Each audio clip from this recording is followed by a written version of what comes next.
कि मुझे उचित दिशा प्रदान कर दें कि वास्तव में मेरा जन्म, मेरा जो भी ज्ञान, मेरा जो भी अनुभव हुए वो कुछ क्षेत्र में कारगर साबित हो सकता है और उसका लाभ समाज के क्षेत्र में भी मिल सके, आध्यात्मिक क्षेत्र में भी मिल सके। देखिए अश्विनी जी, हम सभी लोग जितने यहाँ बैठे हैं या पूरी सृष्टि में हैं, जितने भी मानव हैं,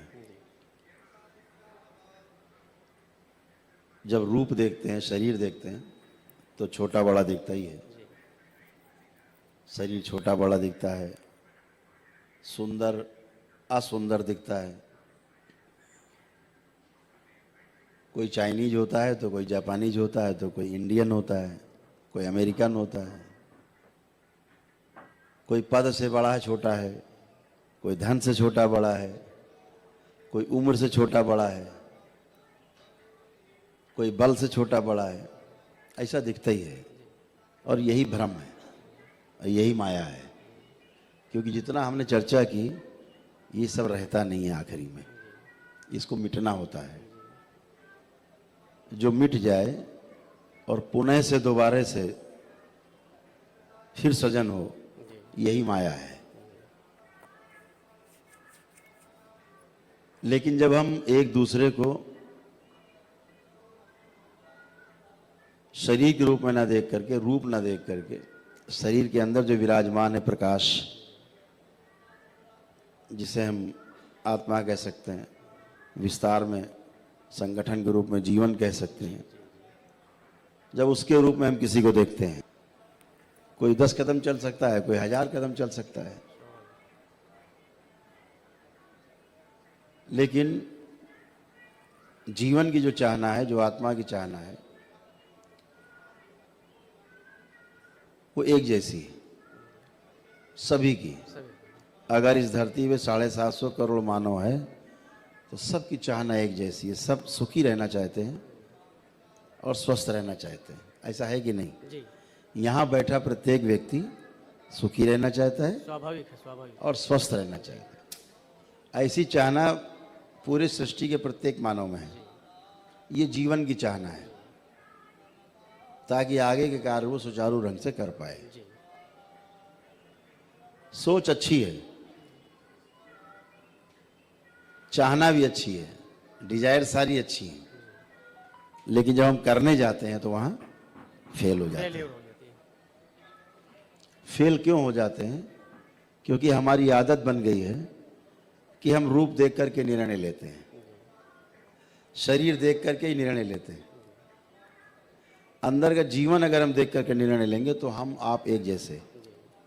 यहाँ बैठा प्रत्येक व्यक्ति एक जैसा, प्रत्येक बच्चे से लेकर बुजुर्ग एक जैसा, क्योंकि अंदर जो जीवन है वो एक ही जैसा है। उसकी क्षमता एक है, उसकी चाहना एक है, उसका लक्ष्य एक है। उस दृष्टि से देखते हैं तो सब बराबर है। इस दरबार में इसी विधि से कार्य होता है कि हम सब बराबर हैं, और इसीलिए एक विधि सब पे लागू होती है और वही विधि सब पे काम करती है। तो अभी समस्या कहाँ आ रही है कि हम जब सोचते तो अच्छा है कि अच्छा जिएंगे, सुखी रहेंगे, सबको सुखी करेंगे, फेल हो जाते हैं। सुखी रह भी नहीं पाते, सुखी कर भी नहीं पाते, संतुष्ट रह भी नहीं पाते, दूसरों को संतुष्ट कर भी नहीं पाते। उसके कारण जो हैं वो स्पष्ट हैं। वो कारण ये हैं कि अभी हमारा एक शरीर और एक जीवन है, लेकिन अगर आप सूक्ष्म जगत देख सकते हैं तो आप पाएंगे कि हम अकेले नहीं हैं। अपने साथ एक लंबी बारात होती है। जिस कुल में हम जन्म लेते हैं उस कुल का प्रभाव, उस कुल की जो समस्याएं, भोग हमें भोगने पड़ते हैं, तो हम उससे प्रभावित हुए बिना नहीं रह सकते। और हमारा स्वयं का अपना कर्म भोग। कारण ये है कि अभी हमारा एक शरीर और एक जीवन है, लेकिन अगर आप सूक्ष्म जगत देख सकते हैं तो आप पाएंगे कि हम अकेले नहीं हैं। अपने साथ एक लंबी बारात होती है। जिस कुल में हम जन्म लेते हैं उस कुल का प्रभाव, उस कुल की जो समस्याएं, भोग हमें भोगने पड़ते हैं, तो हम उससे प्रभावित हुए बिना नहीं रह सकते। और हमारा स्वयं का अपना कर्म भोग, पिछले जन्मों में जो करके आए हम, वो हमारा कर्म भोग वह भी है, वो भी हमें चाहने के अनुसार नहीं चलने देता। तो अगर ये सब पीछे की गंदगी ठीक कर दी जाए, साफ कर दी जाए, जो कि दरबार में होता है, तो फिर आप बचता है आपका शरीर और आप, फिर आप हर वो कार्य कर पाते हो तो चाहते हैं, वो कर भी पाते हैं।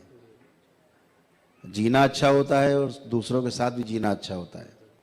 जिंदा तो हर आदमी है, कैसे भी जिंदा है, लेकिन जीने वाला जो भाग है वो अभी हम लोगों से अछूता इसलिए है, जी इसलिए ठीक से नहीं पाते कि हम अकेले नहीं हैं। यहाँ प्रत्येक व्यक्ति के साथ बैठे हुए हजारों लाखों ऐसे जीवन जुड़े हुए हैं जो अतृप्त हैं, और उनकी चाहना एक शरीर है जो उन्हें मिल नहीं रहा। तो सारी अपनी चाहना जो है किसी दूसरे के शरीर में रह करके पूरी करना चाहते हैं, तो तमाम द्वंद्व हो जाते हैं आपस में, फिर आप जी नहीं पाते। जो साधक हैं वो ध्यान साधना नहीं कर पाते, जो पूजा पाठी हैं वो पूजा पाठ नहीं कर पाते, जो नौकरी व्यापार करते हैं नौकरी व्यापार नहीं कर पाते, परिवार में लोग आपस में नहीं जी पाते।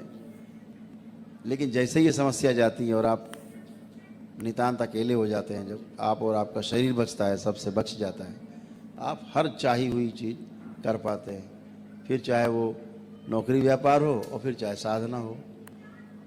तो जैसे ही गंदगी आपकी जाएगी, आप वैसे ही हर वो कार्य कर पाएंगे जिसके लिए आप 25 वर्ष से पीछे प्रयासरत हैं और अंदर तड़पन से मर जाता है कोई करते करते, लक्ष्य नहीं मिलता। बहुत